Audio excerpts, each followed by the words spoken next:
तो शुरू करते हैं आज का डिस्कशन अभिषेक के साथ। तो अभिषेक के साथ डिस्कशन करेंगे हम एटम्स का। तो जहाँ तक मैंने पढ़ा है और जहाँ तक मुझे याद है, ये जिक्र एंशियंट टाइम्स में भी मिलता था कि कुछ ऐसे पार्टिकल्स या उससे मिलके बना है ये सब कुछ जो भी हम देखते हैं, जो फर्दर डिवाइड नहीं हो सकता।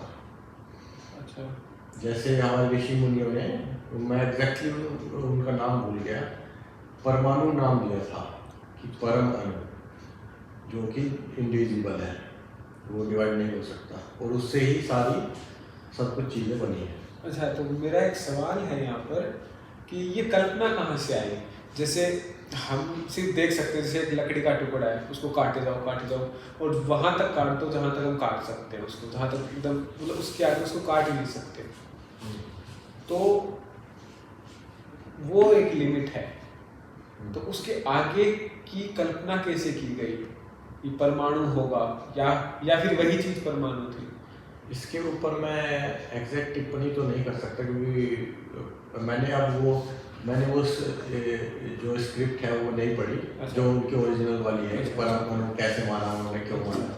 पर जहाँ तक मेरा ख्याल है, उनका ये फिलोसफी रही होगी कि कुछ ना कुछ तो ऐसा होगा जो परम है, परम अणु, मतलब वो टूट नहीं सकता, वो टूट नहीं सकता, किसी और चीज में नहीं डिवाइड, और वो बेसिक ही है सारे मैटर का। अच्छा, तो उसके बाद फिर जो सीरियसली साइंस में, मतलब साइंटिफिक कंट्रीब्यूशन देखे, साइंटिफिक कंट्रीब्यूशन वो जॉन डाल्टन की तरफ से आया था। अच्छा, उन्होंने एटॉमिक थ्योरी दी थी। अच्छा, तो उन्होंने बहुत सारे पोस्टुलेट्स दिए थे कि atoms are the individual units of matter, है ना, and all elements have different atoms. तो हम ये कह सकते हैं कि सबसे पहली जो एटम की जो थ्योरी, अविभाज्य कण की जो थ्योरी आई, साइंटिफिक थ्योरी ये थी कि सभी जो मैटर है वो परमाणु से मिलकर बने होते हैं और परमाणु अविभाज्य कण होते हैं। सबसे पहले ये आए। हाँ, ठीक है। ये जॉन डाल्टन ने ये साइंटिफिक थ्योरी साइंटिफिक वे में सबसे पहले ये हुआ कि परमाणु अविभाज्य कण है। हाँ, उसके बाद में कुछ कुछ एक्सपेरिमेंट्स हुए। हाँ, और उसके बाद परमाणु को भी अविभाज्य नहीं माना गया। हाँ, वो भी विभाजित हो गया, जैसे कि जे थॉमसन का इलेक्ट्रॉन्स को फाइंड करना। अच्छा, उन्होंने इलेक्ट्रॉन्स फाइंड आउट कर लिया और वो परमाणु के अंदर एग्जिस्ट करते थे। हाँ, तो अभी परमाणु विभाजित हो चुका है। ओके। तो फिर उसके बाद और भी पार्टिकल्स आए एग्जिस्टेंस में, जैसे न्यूट्रॉन, प्रोटॉन, और फिर तो बस उसके बाद कहते हैं पार्टिकल फिजिक्स का गोल्डन एरा शुरू हो गया। हाँ, फिर तो एरा शुरू हुआ। फिर ये म्यून्स, ये आपके जो कुछ भी ये पार्टिकल्स हैं, फंडामेंटल पार्टिकल्स, ये फिर आते गए और ये डिस्कवर भी हुए। अच्छा, तो मैं ये जानना चाहूँगा कि अभी कौन से पार्टिकल है जो फंडामेंटल पार्टिकल की कैटेगरी में आते हैं, या फिर अभी भी वही पार्टिकल जैसे प्रोटॉन, न्यूट्रॉन, या फिर कोई और है? तो अभी तक जो हम मानते आए हैं, मतलब अभी जो मॉडर्न एरा में मान रहे हैं, वो हम स्टैंडर्ड मॉडल को फंडामेंटल मानते हैं, जो कि क्वार्क्स का फैमिली है। 6 क्वार्क्स हो गए। हाँ, और उसके एंटी क्वार्क 6 हो गए, और लेप्टॉन्स हो गए, और 6 एंटी इलेक्ट्रॉन्स हो गए। हाँ, और 7वें वेक्टर बोसॉन, हाँ, वेक्टर बोसॉन्स हो गए, और एक हिग्स जो फ्री पार्टिकल है। हाँ, तो ये फंडामेंटल पार्टिकल्स में आते हैं। बाकी जो पहले थ्योरी दी गई थी, हमारे अंडरस्टैंडिंग है, हाँ, वो रिफाइन होती गई और यहाँ तक स्टैंडर्ड मॉडल तक हम पहुँच गए। और ये एटम्स के भी कई मॉडल आए बीच में, जैसे बोहर का मॉडल आए थे, रदरफोर्ड मॉडल भी आया। तो उन्होंने अपनी अपनी अंडरस्टैंडिंग के हिसाब से दिया। जे थॉमसन ने भी मॉडल दिया था, जब उन्होंने इलेक्ट्रॉन डिस्कवर किया तो उन्होंने वाटरमेलन मॉडल दिया था। हाँ, कि जैसे तरबूज के बीज की तरह इलेक्ट्रॉन है। हाँ, इसमें एम्बेडेड है। अच्छा, तो मतलब मैं ये जानने में इंटरेस्टेड हूँ कि रदरफोर्ड ने जो एक्सपेरिमेंट किया, अल्फा रे एक्सपेरिमेंट, उसमें उन्होंने न्यूक्लियस की खोज करी। हाँ बेसिकली जो कि पॉजिटिवली चार्ज था। तो इस एक्सपेरिमेंट के बारे में कुछ बता सकते हो आप? तो उन्होंने गोल्ड फॉइल पे बॉम्बार्डमेंट किया था अल्फा पार्टिकल्स का, तो उसकी वजह से वो स्कैटर हुए थे। तो उन्होंने देखा कि ज़्यादातर जगह से वो स्कैटर हो रहे हैं, पर कुछ जगह ऐसी है जैसे बहुत बड़ा वॉल्यूम है, उसमें से मतलब समझो कि 99% स्पेस में से वो जा रहे हैं, है ना? बहुत ही हल्का बिना डिफ्लेक्ट हुए, मतलब बहुत हल्का फुल्का जो मतलब इतना कंसिडरेबल नहीं है। लेकिन एक दो पॉइंट ऐसे हैं वहाँ पे उस वॉल्यूम में कि जहाँ पे वो या तो 180 डिग्री ही घूम जा रहे हैं या फिर बहुत ही ज़्यादा डिफ्लेक्शन है, मतलब मेजर डिफ्लेक्शन है। और क्योंकि ये डिफ्लेक्ट हुआ है और अल्फा पार्टिकल्स पॉजिटिवली चार्ज है, तो उन्होंने समझा कि ये जो है वो पॉजिटिवली चार्ज है। अच्छा, तो ये हुआ कि अल्फा पॉजिटिवली चार्ज है, और जो इस गोल्ड की फॉइल में जो भी चीज से डिफ्लेक्ट हो रहे हैं वो भी पॉजिटिवली चार्ज होगा, तभी उनमें कूलाम रिपल्सन फोर्स लग रहा है और उसी के कारण डिफ्लेक्ट हो रहे हैं। और उन्होंने ये भी इससे प्रूव कर दिया कि एटम्स का जो ज़्यादातर एरिया है, ज़्यादातर वॉल्यूम है, वो एम्प्टी स्पेस है। और बीच में न्यूक्लियस है जो कि बहुत ही कम जगह वो घेरता है वहाँ पे। तो यहाँ पर न्यूक्लियस की खोज हुई। हाँ, न्यूक्लियस की खोज हुई। फिर अब न्यूक्लियस में भी अब हम पढ़ते हैं जैसे 9th 10th में या फिर 11th 12th में, न्यूक्लियस में भी दो प्रकार के पार्टिकल्स पाए जाते हैं, प्रोटॉन और न्यूट्रॉन।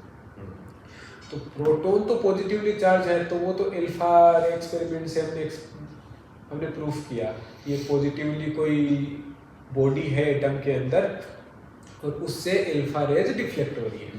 बट न्यूट्रॉन्स भी हैं उसमें, तो न्यूट्रॉन को कैसे आइडेंटिफाई किया गया? न्यूट्रॉन को जहाँ लेटर मतलब इसके काफ़ी बाद आइडेंटिफाई किया, आई थिंक 1930s के आसपास किया गया। हाँ, आई थिंक जहाँ तक मुझे याद आ रहा है अभी, तो ये जो आइसोटोप्स जो देखे गए किसी भी मटेरियल के, किसी भी एटम के, तो आइसोटोप्स के कारण ये देखा गया कि ये परमाणु नंबर तो इनका सेम है, मतलब कि जेड जो है एटॉमिक नंबर वो तो सेम है, लेकिन क्या बोलते हैं, एटॉमिक मास जो है वो डिफरेंट है। तो उसके पीछे क्या रीजन हो सकता है? यही हुआ होगा आई थिंक, जहाँ तक मेरी नॉलेज है। और जहाँ तक इलेक्ट्रॉन्स की बात है, तो इलेक्ट्रॉन्स तो ला नहीं सकते उसमें इतना मास। हाँ, इलेक्ट्रॉन्स कर सकते थे, करेक्ट। तब तक पता लग चुका था कि इलेक्ट्रॉन्स का मास बहुत कम होता है, बहुत कम है। तो कुछ और ऐसी क्वांटिटी थी जो प्रोटॉन के अलावा मौजूद थी न्यूक्लियस में। अच्छा, तो उन्होंने न्यूट्रॉन्स बोला क्योंकि वो न्यूट्रल पार्टिकल्स, कोई हाँ उस पर कोई चार्ज नहीं है, तो चार्ज इनेक्टिव है वो। और उनके बाद में बोर का मॉडल आया, उसमें सब कुछ समझा कि कैसे इंटरेक्ट करते हैं। तो बेसिकली ये बताया कि वो रिवॉल्विंग है, वो स्टेशनरी नहीं है।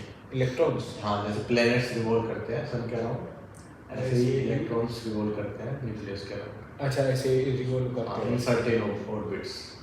ओके, तो ये जो ऑर्बिट है वो 2D में है फिर 3D में है?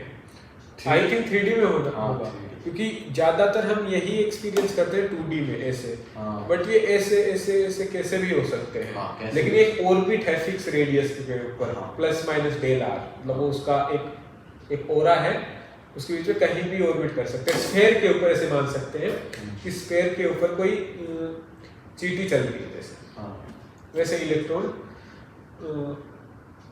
न्यूक्लियस के चारों ओर चक्कर लगा रहे हैं।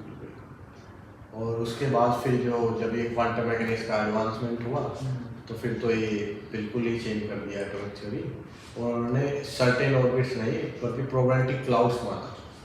अच्छा, एटम्स को मतलब जो इलेक्ट्रॉन्स के ऑर्बिट्स हैं तो प्रोबेबिलिटी क्लाउड्स माना कि इस जगह पे या इस रीजन में पाए जा सकते हैं। प्रोबेबिलिटी है, तो बाकी वो कहीं भी पाए जा सकते हैं इसमें, जितना भी वो है कन्फाइंड एरिया। जैसे मॉलिक्यूल्स में आपने पढ़ा होगा SPDF ऐसे करके उन्होंने वो दिया ऑर्बिटल्स, और उनके क्लाउड्स भी हमें दिखाए जाते हैं 11th-12th क्लास में। बिल्कुल बिल्कुल। प्रोबेबिलिटी क्लाउड्स, ये इलेक्ट्रॉन्स इसमें पाए जा सकते हैं। अच्छा, इलेक्ट्रॉन के पाए जाने की प्रोबेबिलिटी है वहाँ पर, और वो डिफरेंट टाइप पे डिफरेंट हो सकती है। तो अभी तक जो फंडामेंटल पार्टिकल पाए गए हैं वो क्वार्क्स हैं और इलेक्ट्रॉन्स हो गए। इलेक्ट्रॉन्स भी 3 प्रकार के हुए हैं, मतलब 3 प्रकार की फैमिली है।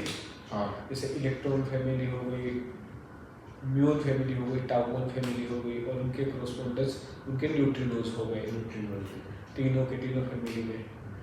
और वैसे ही फील्ड पार्टिकल्स हो गए, जैसे स्ट्रॉन्ग इंटरेक्शन के लिए ग्लूऑन्स हो गए, वीक इंटरेक्शन के लिए हो गए जेड बोसॉन्स और डबल बोसॉन्स, इलेक्ट्रोमैग्नेटिक के लिए फोटॉन्स हो गए। और ग्रेविटॉन जो है वो अभी तक डिस्कवर नहीं हुआ, वो सिर्फ थ्योरीज में है अभी तक। और फिर हिग्स बोसॉन जो खोज हुई थी गुड पार्टिकल की। तो ये फंडामेंटल पार्टिकल्स मानते हैं।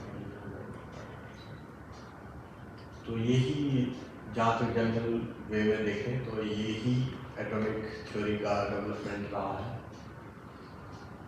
और अब भी चल ही रहा है ये। हाँ, अभी उसी की खुद चल रही है, वो एडवांसमेंट होता रहेगा उसके साथ साथ।